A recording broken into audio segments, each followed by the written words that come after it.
Hello friends, welcome to my channel. Friends, ration card ఈకేవైసీకి సంబంధించి మనకి ఇంతకు ముందే ఈ డేట్ అయితే మనకి ఏప్రిల్ 30వ తేదీ వరకు గడువు అయితే పొడిగించడం జరిగింది కదా. సో మరి ఇంకా ఎవరైనా ఈకేవైసీ చేసుకోకపోతే ఈకేవైసీ కంప్లీట్ చేసుకోండి. మరి పెండింగ్ ఉందని మనం ఎలా తెలుసుకోవాలి, అలాగే 5 సంవత్సరాల లోపు పిల్లలకి, అలాగే 80 సంవత్సరాల వారికి కూడా ఈకేవైసీ చేయాలా లేదనేది కూడా తెలుసుకుందాం. వీడియోనైతే అక్కడ స్కిప్ చేయకుండా వినండి.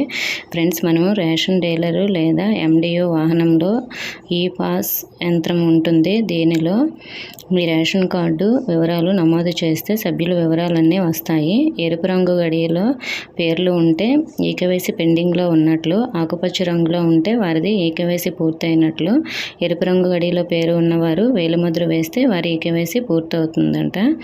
సో మరి మనకి దీనికి సంబంధించి గూగుల్ వెబ్ బ్రౌజర్లో కూడా EPDS 1 అని మనం టైప్ చేసి సెర్చ్ చేస్తే department of consumer affairs food and civil supplies AP అనే సైట్లోకి వెళ్తాము. దానిలో రేషన్ కార్డు విభాగంలో 6 రకాల ఆప్షన్లు ఉంటాయి. న్యూ అనే పేరుతో కనిపిస్తాయి.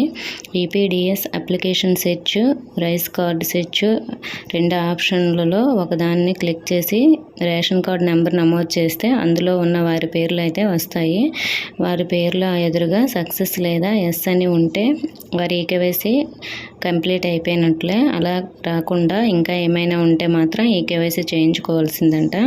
డీలర్లు అంటే రేషన్ డీలర్లు బండి వద్ద కానీ, అలాగే రేషన్ షాప్ వద్ద కానీ మనం వేలిముద్రలు వేసి ఈకేవైసీ కంప్లీట్ చేసుకోవచ్చు. అలాగే సచివాలయంలో కూడా మనం కంప్లీట్ అయితే చేసుకోవచ్చు. దీనికి ఏప్రిల్ 30 వరకు మనకి లాస్ట్ డేట్ కాబట్టి 5 సంవత్సరాల లోపు పిల్లలకి, అలాగే 80 సంవత్సరాల పైబడిన వారికి ఈకేవైసీ అవసరం లేదు. మిగిలిన వారందరికీ కూడా ఈకేవైసీ అయితే కంప్లీట్ చేసుకోవాల్సి ఉంటుంది. ఓకే ఫ్రెండ్స్, మీకు ఇంకా ఏమైనా డౌట్స్ ఉంటే కామెంట్ చేయండి. ఇన్ఫర్మేషన్ వస్తే వీడియోని లైక్ చేసి మీ ఫ్రెండ్స్కి షేర్ చేయండి. మన ఛానల్ని సబ్స్క్రైబ్ చేసుకోండి. Thank you for watching.